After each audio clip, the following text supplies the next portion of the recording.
Assalamualaikum warahmatullahi wabarakatuh. Waalaikumsalam warahmatullahi wabarakatuh. Selamat pagi adik-adik. Selamat pagi, Pak. Bagaimana kabarnya? Sehat? Baik. Baiklah, di sini kakak akan bercerita atau berkisah tentang Nabi Ibrahim. Ada yang tahu Nabi Ibrahim itu nabi keberapa? Coba, ada yang tahu? Nggak ada yang tahu? Baiklah, kalau nggak ada yang tahu, Nabi Ibrahim ini adalah nabi ke-6 dari sejarah Rasul yang wajib kita ketahui. Nah, di sini kakak akan bertanya kepada kalian, ada berapakah jumlah nabi yang harus kita ketahui? 25. Dan Nabi Ibrahim adalah salah satu nabi dari ke-25 nabi tersebut. Nah, baiklah. Nabi Ibrahim ini adalah nabi ke-6 dari sejarah Rasul yang wajib umat Islam ketahui. Nah, Nabi Ibrahim ini adalah sebagai orang yang mulia. Tugas Nabi Ibrahim ini sangatlah berat. Mengapa demikian? Karena Nabi Ibrahim harus terlahir dari di tengah-tengah masyarakat yang jahiliyah. Jahiliyah itu zaman kebodohan. Jahiliyah yang kafir dan masih musyrikin. Selanjutnya, ayah Nabi Ibrahim ini adalah seorang pembuat patung berhala. Dan juga ayahnya ini mempercayai bahwa patung ini bisa atau perantara kita terhadap sang Khalik. Ditambah lagi di tengah masyarakat jahiliyah ini terdapat raja yang bernama Namrud, di mana raja ini mengaku sebagai Tuhan yang Maha Esa. Nah, selanjutnya, dari kecil Nabi Ibrahim ini diasingkan ke dalam hutan atau di dalam gua, di mana hutan tersebut tidak bisa orang lain ketahui atau temukan. Namun atas kuasa Allah, Nabi Ibrahim selama di situ tidak terkena bahaya sedikit pun. Nah, mengapa Nabi Ibrahim diasingkan ke dalam hutan? Karena pada zaman jahiliyah dulu itu setiap ada bayi laki-laki yang lahir itu akan dibunuh. Karena Raja Namrud tidak ingin ada anak laki-laki atau laki-laki lain yang bisa menggantikan dirinya sebagai penguasa di zaman jahiliyah tersebut. Lama-kelamaan Nabi Ibrahim pun tumbuh menjadi seorang laki-laki yang tangguh, yang gagah, dan juga yang kuat. Setelah Nabi Ibrahim tumbuh dengan dewasa atau dengan sebagai laki-laki yang tangguh, Nabi Ibrahim kembali ke tengah-tengah masyarakat tadi. Nah, lalu Nabi Ibrahim pun kaget melihat ayahnya dan rumahnya itu terdapat patung-patung berhala. Patung-patung berhala ini maksudnya si patung ini tadi itu disembah oleh masyarakat sekitar. Nah, masyarakat ini percaya bahwa patung ini adalah Tuhan, bisa memberikan permintaan yang mereka mau begitu. Dan lebih parahnya lagi, si ayah Nabi Ibrahim ini bukan hanya percaya atau bukan hanya menyembah kepada patung tersebut. Si ayah Ibrahim ini tadi itu pembuat patung, bekerja sebagai pembuat patung berhala. Kemudian Allah pun memberikan pemikiran yang cerdik kepada Nabi Ibrahim. Di suatu malam, Nabi Ibrahim pun berpikir kan, berhubung dia dari kecil tinggalnya di hutan atau di gua, dia tidak tahu kan siapakah Tuhan dia. Dia pun berkata, siapakah Tuhanku? Apakah agamaku? Apakah patung berhala tadi itu adalah Tuhanku? Apakah Raja Namrud itu adalah Tuhanku? Dia pun bingung kan, belum tahu siapa sih Tuhanku gitu kan. Kemudian dia melihat bulan, melihat bintang di langit kan. Dia pun melihatnya. Terus di siang hari pun dia melihat matahari. Lalu si Nabi Ibrahim ini berpikir, apakah bintang, apakah bulan, apakah matahari ini adalah Tuhanku? Tapi setelah dia berpikir seperti itu, dia berpikir lagi, kalau benda-benda di langit ini adalah Tuhanku, mengapa kok setelah siang bulan dan bintang menghilang? dan setelah sore si matahari pun menghilang gitu. Berarti dia benda-benda di langit ini bukan Tuhanku.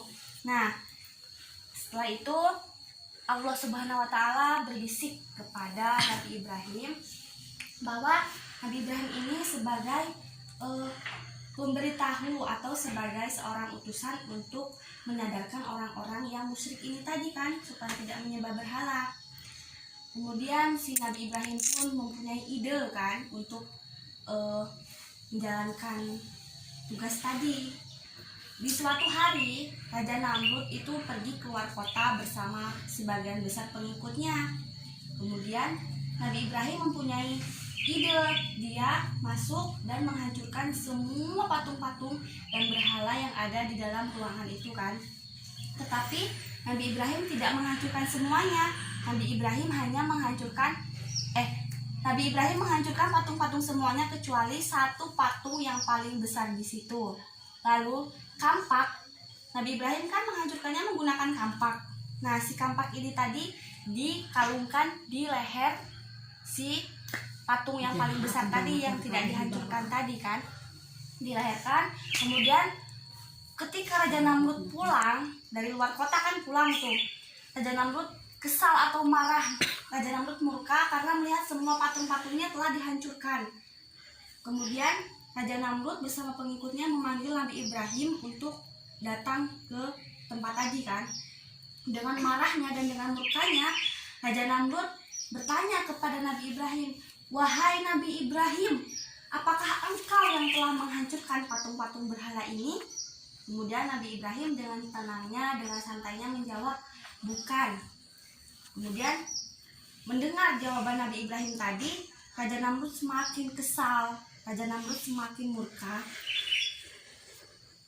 "Sudahlah, mengaku saja kau Ibrahim, kalau bukan kau siapa lagi yang menghancurkan patung-patung ini, karena hanya kau yang tidak senang terhadap patung berhala ini, dan juga cuma hanya kau yang ada di sini, sedangkan yang lainnya kan keluar kota, cuma Nabi Ibrahim yang ada di situ kan."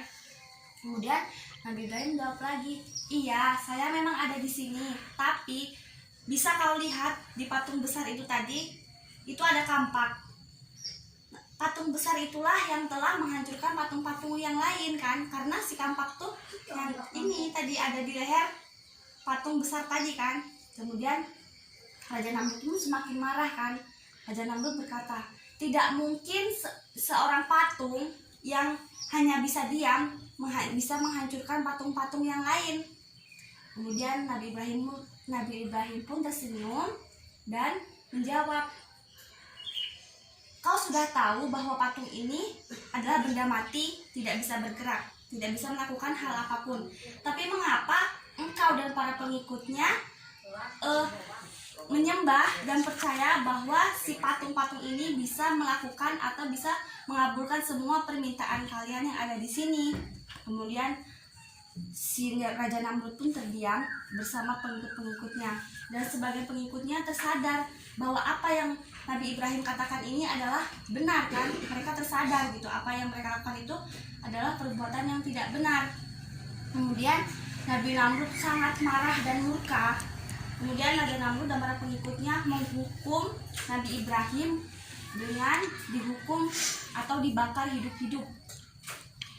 Kemudian para pengikut Raja Namrud ini menghidupkan bara api yang sangat besar, dan di tengahnya terdapat tumpukan kayu. Lalu Nabi Ibrahim ditempatkan di tengah-tengah tumpukan kayu tadi. Di sekelilingnya tuh terdapat api-api besar, ya, api-api besar yang pokoknya sangat besar. Sampai Nabi Ibrahim pun sudah tidak terlihat lagi karena saking besarnya api-api tadi. Kemudian Raja Namrud dan semua para pengikutnya tertawa dengan puas karena melihat si Nabi Ibrahim ini dibakar hidup-hidup kan, dihukum atau dibakar hidup-hidup. Namun setelah beberapa lama kemudian, api pun mulai padam. Lalu tanpa disangka-sangka atau tanpa diduga, mereka mengira bahwa Nabi Ibrahim sudah mati kan, sudah terbakar menjadi abu oleh api tersebut. Namun ketika apinya mulai padam, dengan tidak disangka Nabi pun keluar dari api tadi dengan selamat, tidak lecet sedikit pun, karena Karena apa itu? Atas izin Allah Subhanahu wa Ta'ala. Nah, setelah kejadian itu, semua pengikut Raja Namrud itu sadar dan bertaubat menyembah kepada Allah Subhanahu wa Ta'ala. Ya, jadi begitulah cerita Nabi Ibrahim. Nah, pelajaran yang dapat kita ambil dari